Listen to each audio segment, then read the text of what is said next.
Hello, I'm Vince Mickens. Welcome to the inaugural edition of our Never Stop Flying Bob Hoover Legacy Foundation webcast, which recently aired live on Zoom. We have a few reasons for doing this Bob Hoover dedicated webcast. First and foremost, we want to ensure that the legacy of R.A. Bob Hoover is carried forward for many generations to come.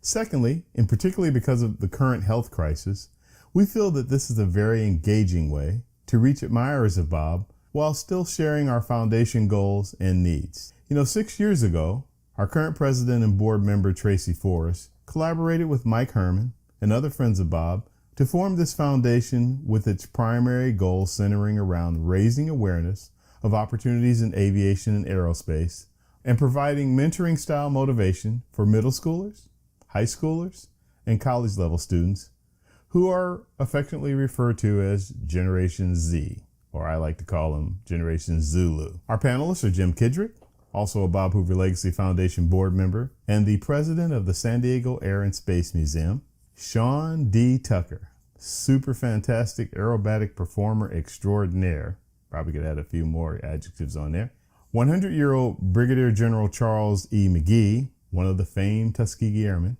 and last but not least, Marine General Jack Daly, with 3 retirements under his belt: the United States Marine Corps as a 4-star general, NASA, and most recently, the Smithsonian Air and Space Museum. So without further ado, I'm going to turn it over to Tracy Forrest, and Tracy will tell us a little bit more about the goals of the foundation, his vision, and then his relationship with Bob. Tracy? How do you talk about Bob Hoover? Vince, you did a great job of setting it up and talking about Bob. His greatest gift may have well been his tireless commitment to sharing his passion. His knowledge with his fellow aviators, indeed with anyone, especially the younger people, his interest in flying. He made everybody feel like his best friend. Our vision here with the Bob Hoover Legacy Foundation is learning and safety for future generations. How do we pass that graciousness and passion for aviation that Bob had on to the younger generation? We're trying to educate the next generation on the art of flying as demonstrated by the life and accomplishments of Bob. To support a higher level of aviation competency with scholarships and fundings of organizations such as Sean's and others that promote aviation and the legacy of aviation. Anyone that ever met Bob can say they've had an honor of knowing Bob. He made everyone feel like you're the only person in the world when you're with him. And fortunately, I had the time to be that only person in the world with Bob, as well as many others through Bob's life, especially with the Reno Air Races. That was Bob's and mine week together at the Reno Air Races, and those were precious times. Prior to his passing, Bob, with the help of myself and Mike Herman, formed the Hoover Legacy Foundation. He did so for one purpose: to contribute to the growth and betterment of aviation. Bob had no interest in personal memorials. Yeah, he's got a lot of awards and plaques and so on, but he kept those in boxes in his attic. Bob wanted his name, his memorabilia, all of his aviation assets to be used to support quality preparation of tomorrow's aviation leaders. And through scholarships and students and supportive schools and programs, that's what we're trying to do, is to support Bob's legacy. Any ideas, any help any of you can give us, we're all ears. We'd like your participation, your support, financially, physically, whatever you can do to help us. Don't underestimate how every penny helps the cause. So with that, I'll turn it over to Jim Kidrick for some of his sage words of wisdom. Well, a day like this, of course, is a special treat for me because we have resident with us here in San Diego, the International Air and Space Hall of Fame, which members of the Hall of Fame that have been inducted are certainly the great Bob Hoover, but also Sean Tucker that joins us today, Jack Daly, who is still on his way here as we've been working it, and the Tuskegee Airmen. So General Charles, all of the Tuskegee Airmen are in the International Air and Space Hall of Fame, and we're proud to be an organization that represents so many. Bob, of course, had really evolved because I think most of us are certainly aware of his talents as an aviator, but he had really evolved into kind of the elder statesman of aviation. He spent a great deal of time talking to young people, trying to keep guys like Tucker alive, of course, with little tidbits along the way. Right, Sean? I can see the smile on your face when you say that. And we were able to spend a great deal of time with him those final years. Mike Herman, the Flying Bob Hoover Taxi for a number of years with Rich Pickett, myself, and certainly others. It was an exciting time to really learn about kind of the inner self of Bob, because he had a lot of certainly rules of the road of aviation, but I would tell you rules of the road for life. And we all have our stories, but I'll tell you, he was just a sage advisor that I can think of a dozen things very quickly that someone should have told me when I was that young Navy fighter pilot trying to stay alive around an aircraft carrier. Had I been listening to Bob a little bit younger in my career, I might not have made some of the errors that I did, but he was certainly a very special man, and as I said kind of at the beginning, I will always remember him as that elder statesman that grew into a role through his life that was and is so meaningful to what I affectionately call the next greatest generations, because some of us are the greatest generation. When you look at Charles McGee, Bob Hoover, some are the children of the greatest generation, and what drives us is the realization that there are going to be future greatest generations. And I know, and Sean, I'm going to pass you to Sean here in just a second. He'll tell you a little bit about his academy, but that certainly is, I think, one of the elements that drives a Sean Tucker, is the belief that he has so much to pass on that could be beneficial to others and those young boys and girls that'll mean so much to us in our future. So I'm going to pass it to Sean, who, by the way, and I rib him about this all the time, I hired Sean to fly in an air show back in 1988 in Fallon, Nevada, and boy, do I regret that. I mean, it's now ended up in a lifelong friendship that I'm still trying to get out of. So, Sean, you're on. You're just such a nice man, Sluggo. I just really appreciate that. But what I really do appreciate is every single person here on this call and the people that are listening. Bob, I'm the person I am today. I'm the man I am today. I'm the aviator I am today because of Bob Hoover. I was fortunate enough to have Bob in my life early on in my flying career. I started performing with Bob while he was still working in the mid 80s. And I'm telling you, that guy, how much advice he gave me, how it formed my attitude, who I was as a performer, why I was performing, the reason why I was performing. And it comes down to one word for me with Bob, and that's reverence. And Bob has had a reverence for all things humanity. And flying is this magnificent metaphor that he utilized to give life lessons to so many people, like he said. And I love the man. He was a colleague, a peer, a father figure, and just one heck of a lot of fun to be around with, man. I just can't tell you how many laughs we had together. And you guys, you Sluggo, Tracy, Rich, so many people dedicated so much of your time to keep Bob relevant through the last decade of his life. And he was at his finest till the day he went ballistic, and he did it on his own terms. And before he passed, a few months before, I had asked him if I could take my nonprofit name, which was Every Kid Can Fly, and rename it the Bob Hoover Academy. He goes, Sean, that's the most ridiculous idea I ever heard. What are you talking about?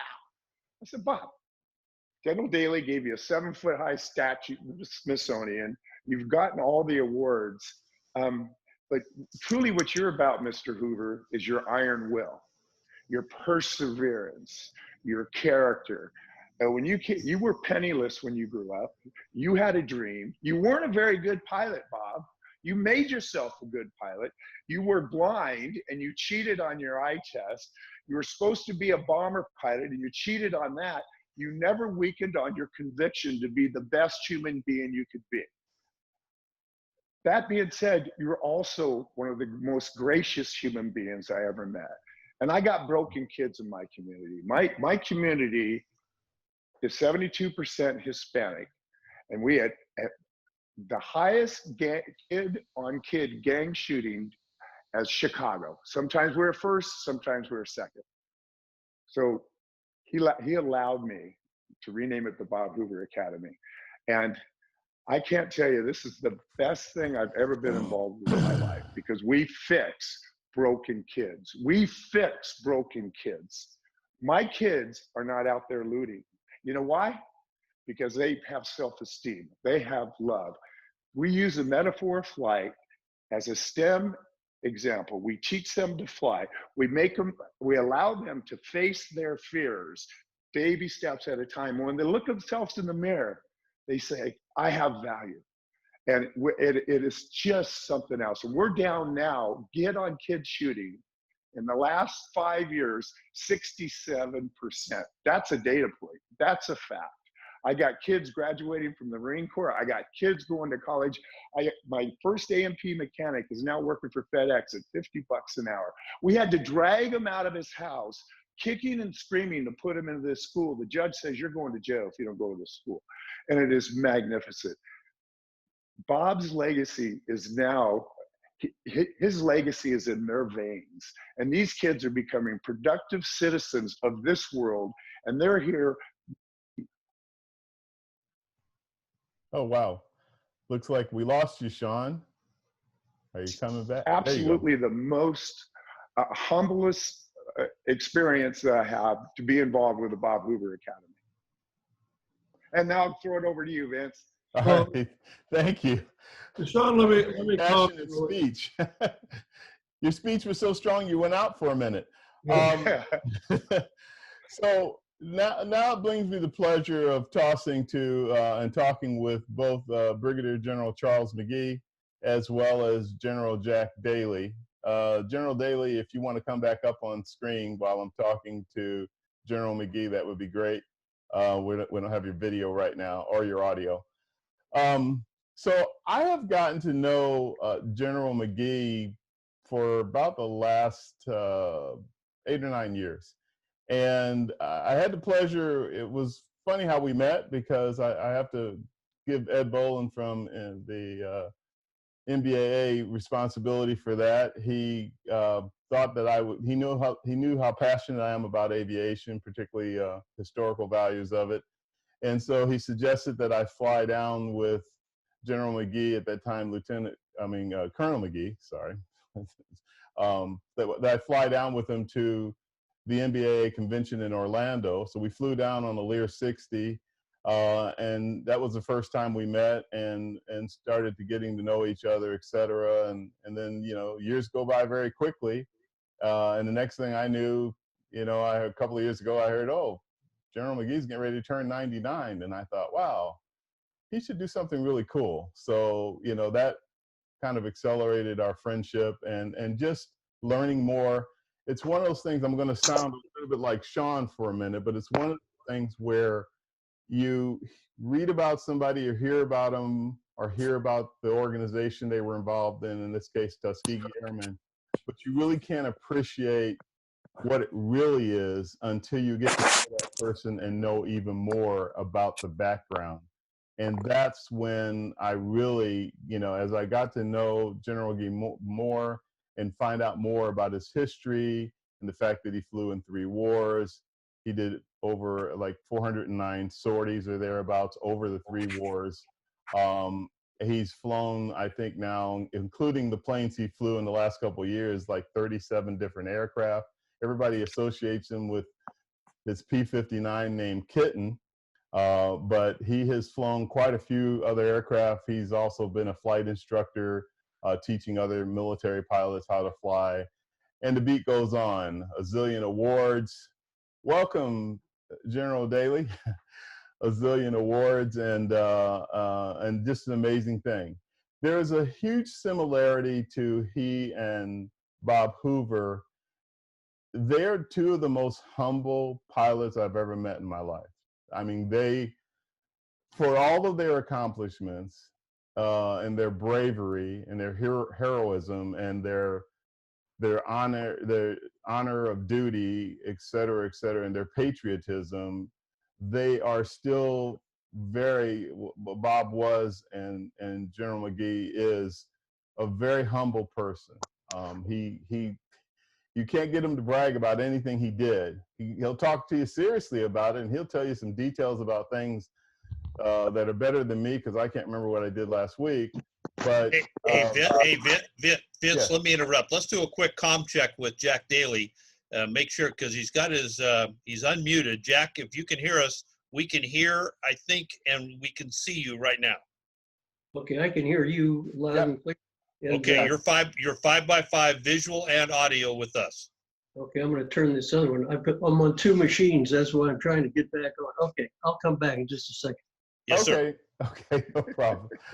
So, anyhow, well, actually, thank you, Jim, for that interruption, because I probably would have gone long-winded on General McGee.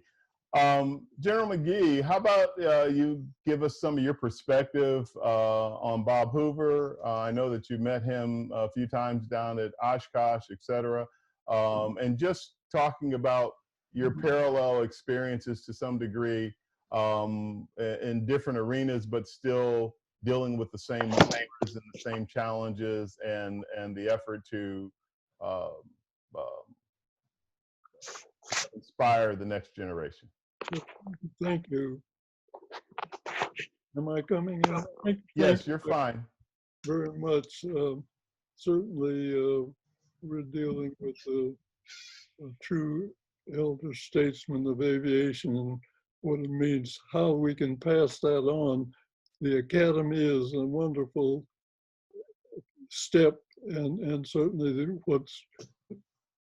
what's coming from that is important. How can that be expanded?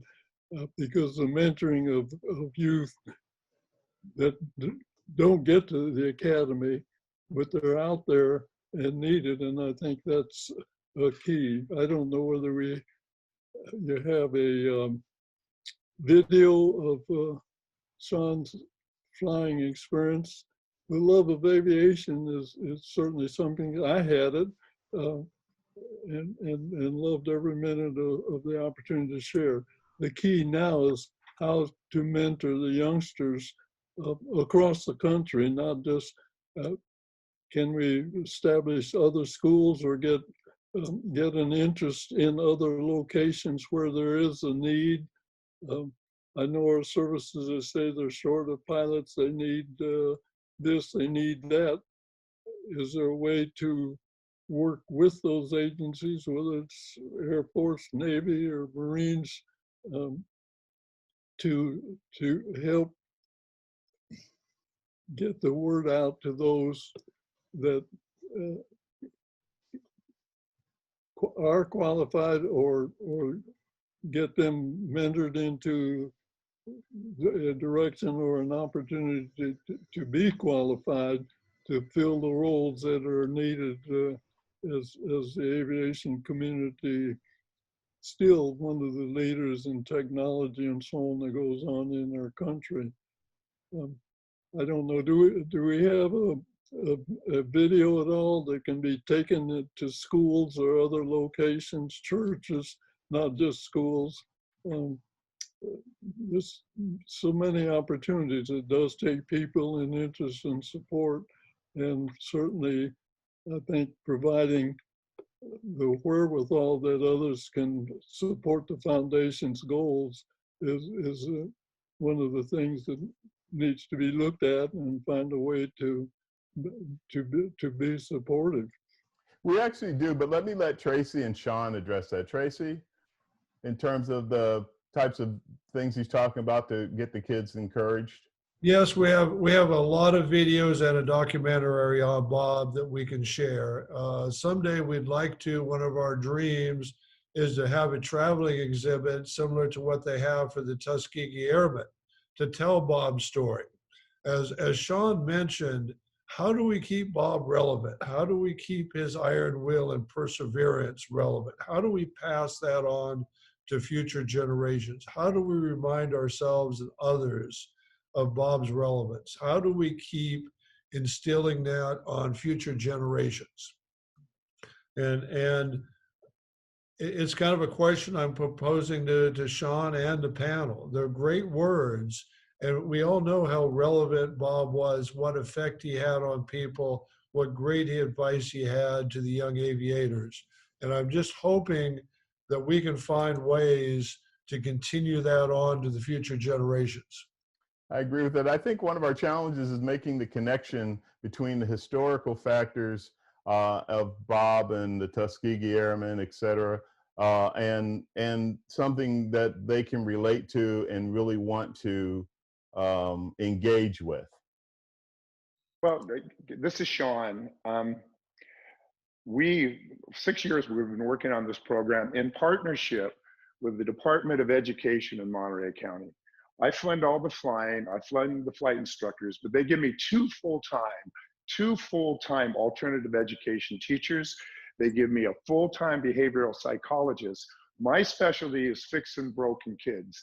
Those kids you see that are looting are broken, and their dreams are valid too. We just got to get them on the right track. In America, it doesn't matter the color of your skin, whether you're rich or poor, your dreams are valid, okay? I have a template. The template's working in Salinas.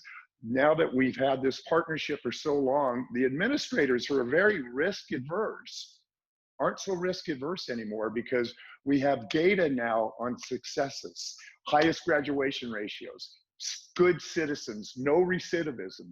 This stuff is working, and there's no better person, no better iconic person than Mr. R.A. Bob Hoover to carry that mantle because of what he represented, and we as a community take ownership in. The general is absolutely right. We can do this in other places, but the buy-in has to be with the Department of Education because they have much better. We're going to 40 kids now. We're moving to the World War II hangar in Salinas. We haven't even announced yet. We're just finishing negotiations. Now my airplanes, they're gonna have a whole hangar space. We're gonna have shop space. They're gonna start getting work on, starting in the 9th grade, they get to start working on airplanes besides flying them. So there's a whole pathway now we're working on. And once that happens, we just bought units from Embry-Riddle for online education. And so now and this is not something that happens overnight, but this community right here, this community that loves Bob Hoover, that loves aviation, can take ownership of this because he's our guy. He's our guy. And I got to tell you, I have more fun. Harrison Ford came up here and to check it out.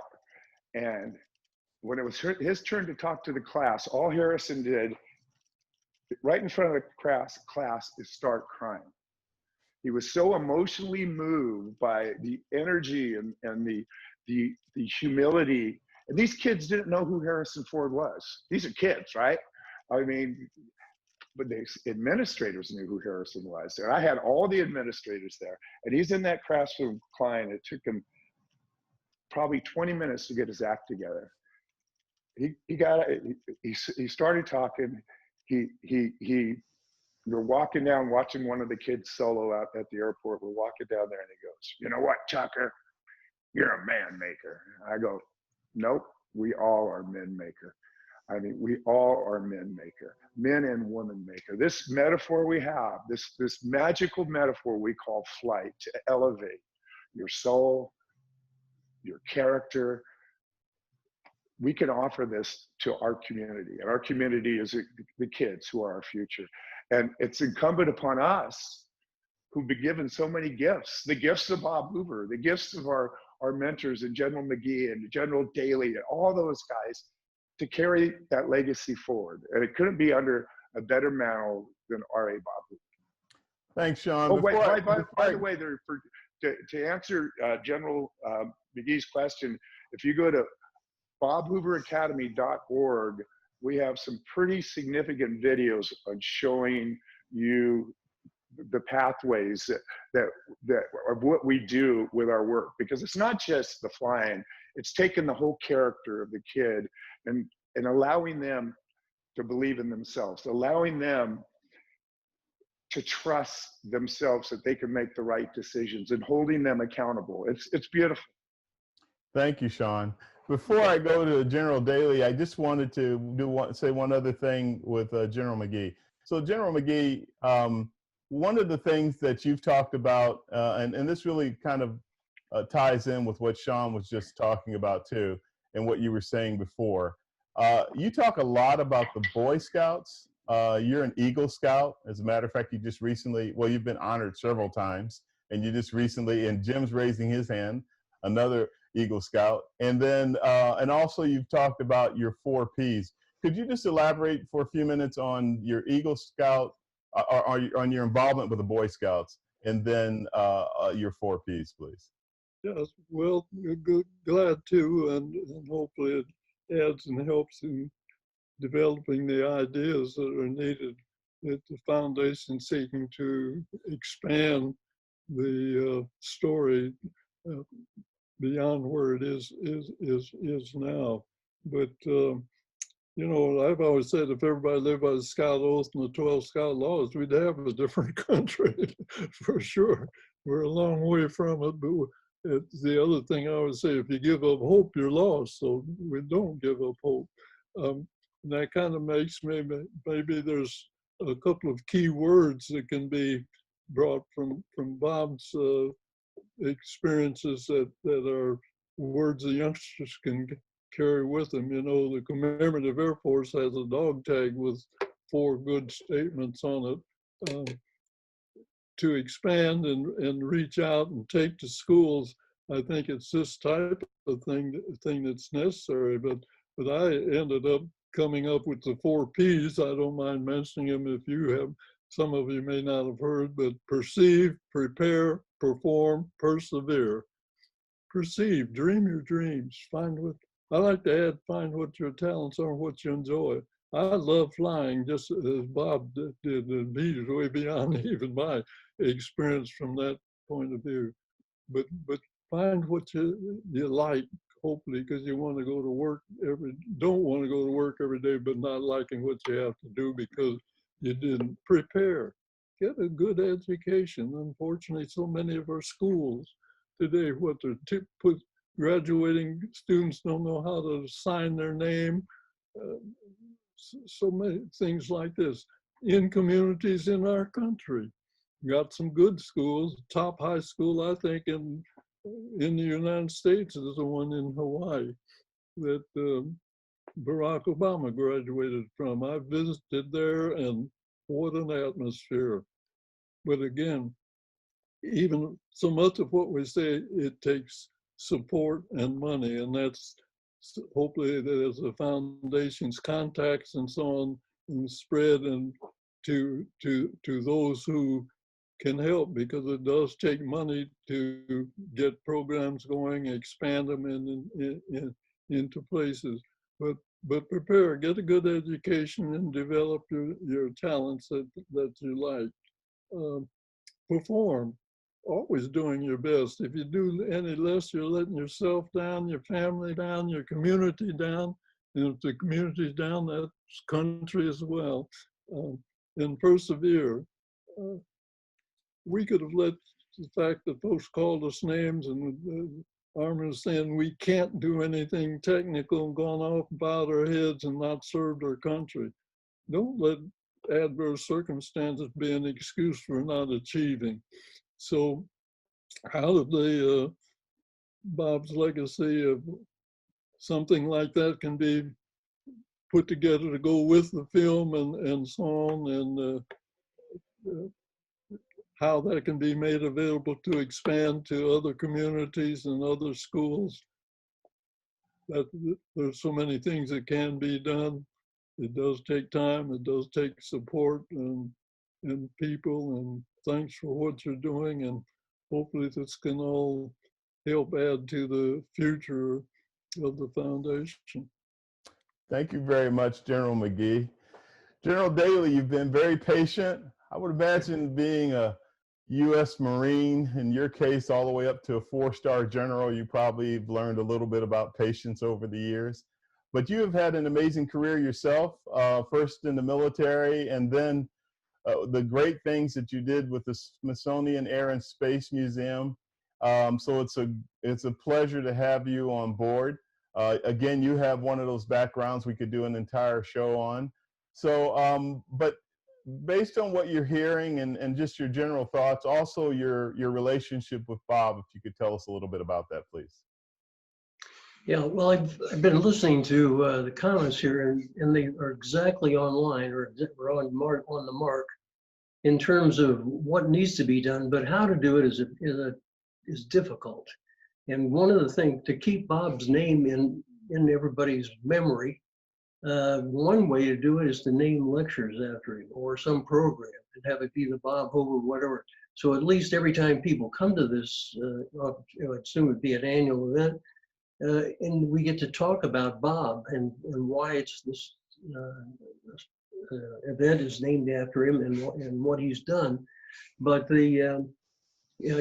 Sean mentioned that he got Harrison Ford up there and they didn't know who he was. Well, I met Bob Hoover in 1957 and I didn't know who he was. I was in flight school down in Pensacola and I had just finished primary and had gone out to Whiting Field for basic. And I was going to transition to the T-28. And they were having some problems with it in those days. And one of them was that the nose gear was not coming down.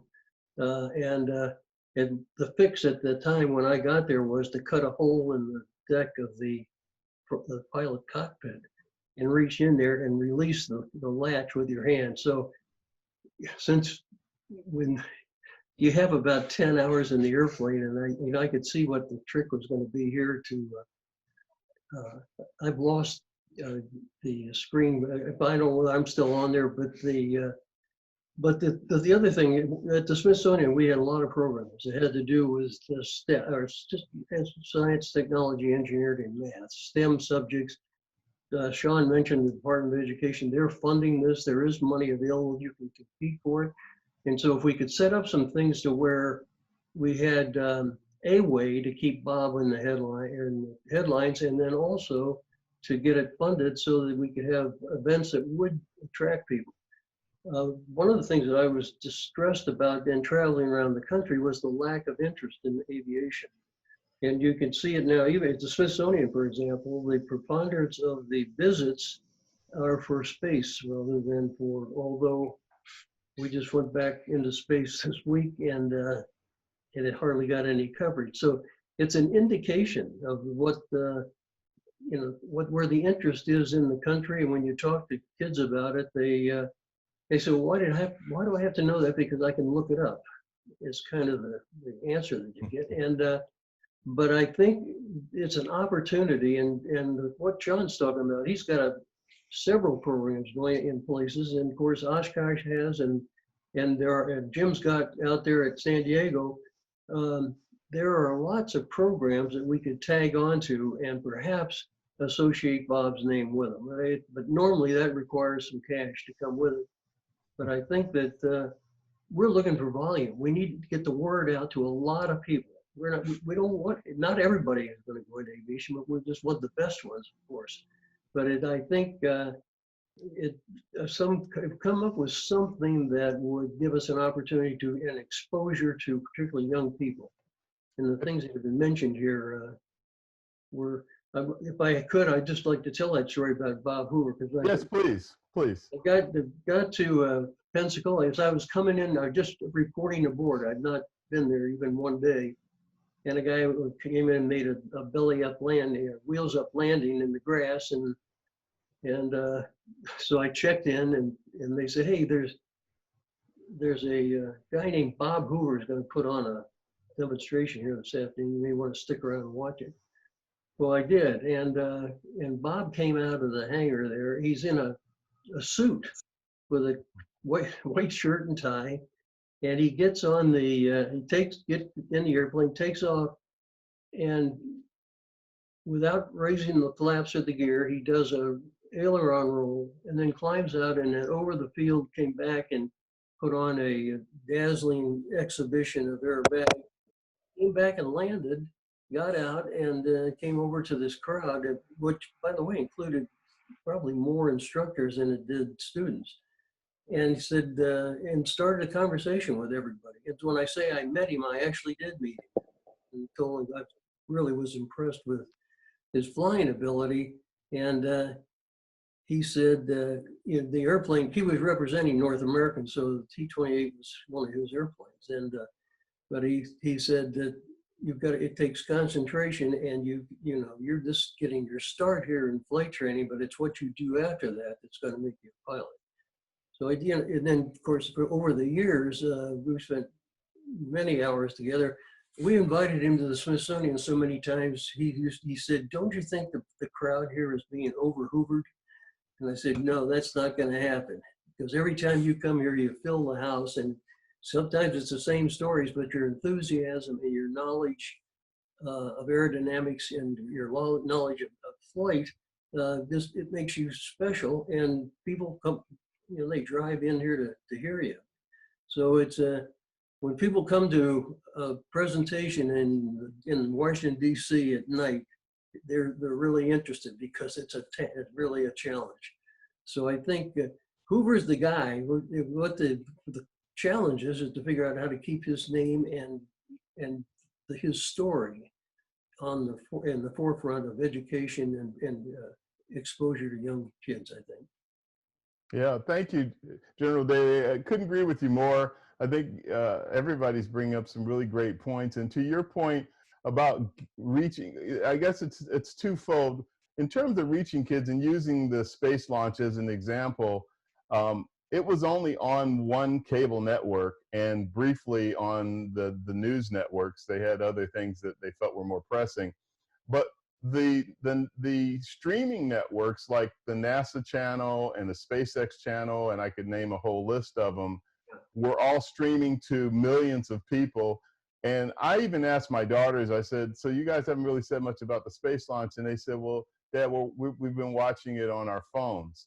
I think the social media aspect of reaching the next generation still plays, and I'm probably not telling anybody that's watching this right now anything new, but plays a big part of it. And then to the other point that you were bringing up, I think the other, and I think that General McGee was alluding to also, is how do you carry that legacy? How do you show importance, or how do you get them engaged? I love using the term engaged, because I think that's our goal. It's to get the next generation engaged and motivated and excited and interested in aviation, like all of us are, or some semblance of it, and also to realize all the different opportunities in the industry. So Tracy, Jim, let you guys chime in.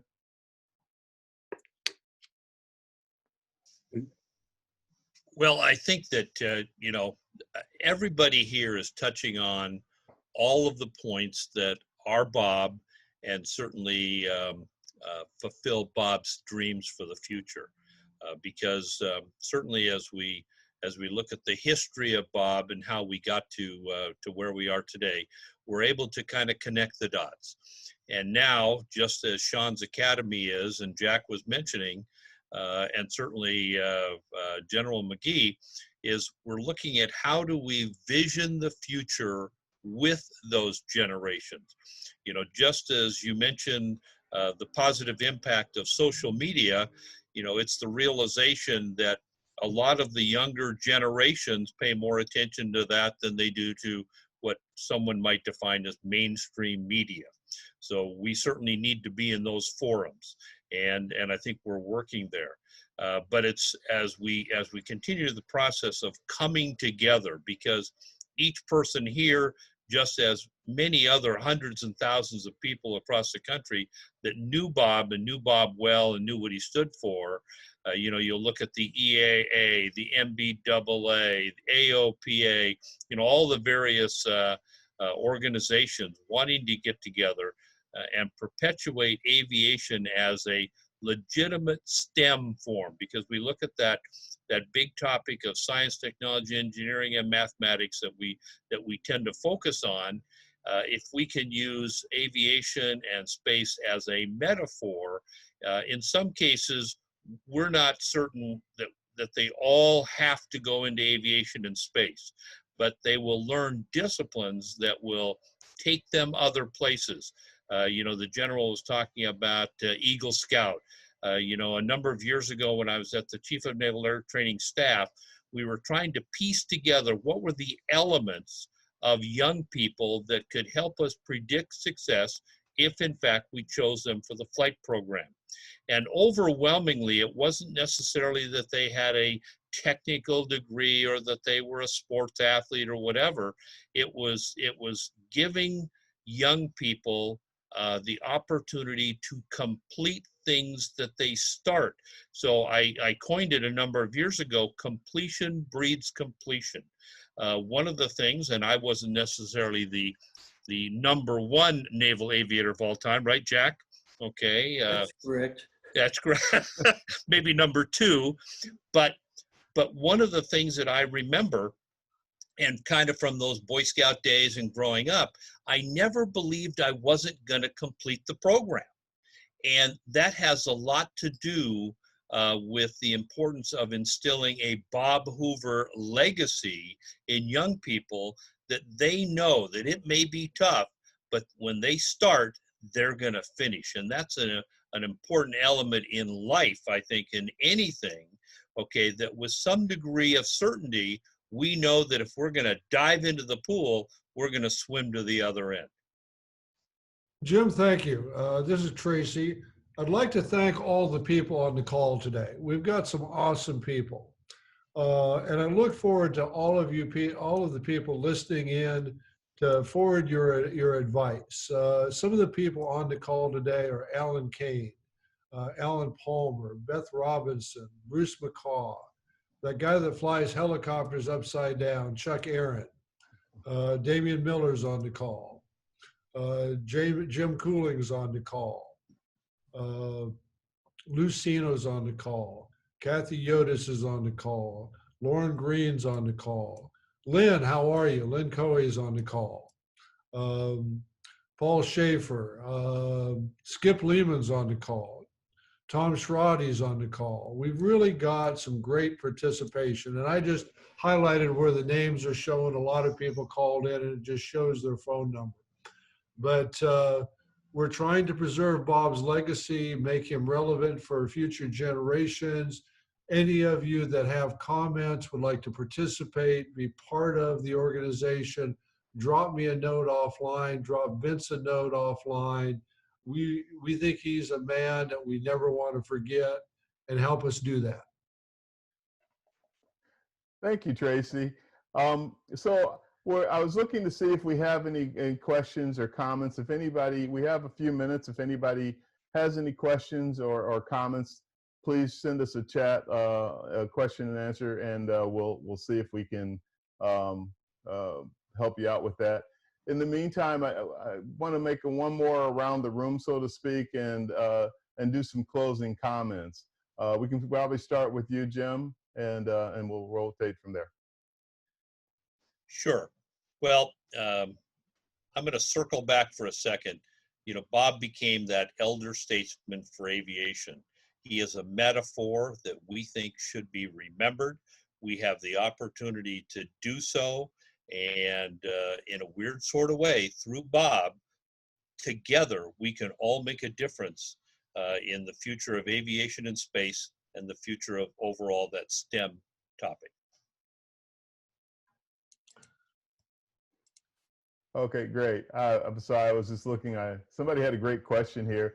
And actually, I'll go ahead and put it out there because there's been a lot of talk about it, particularly in the last year or two.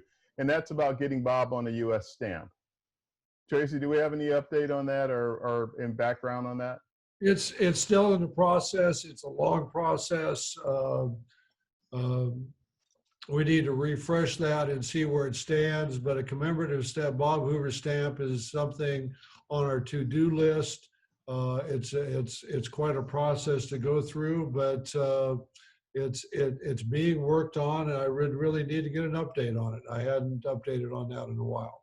Okay, thank you, Tracy.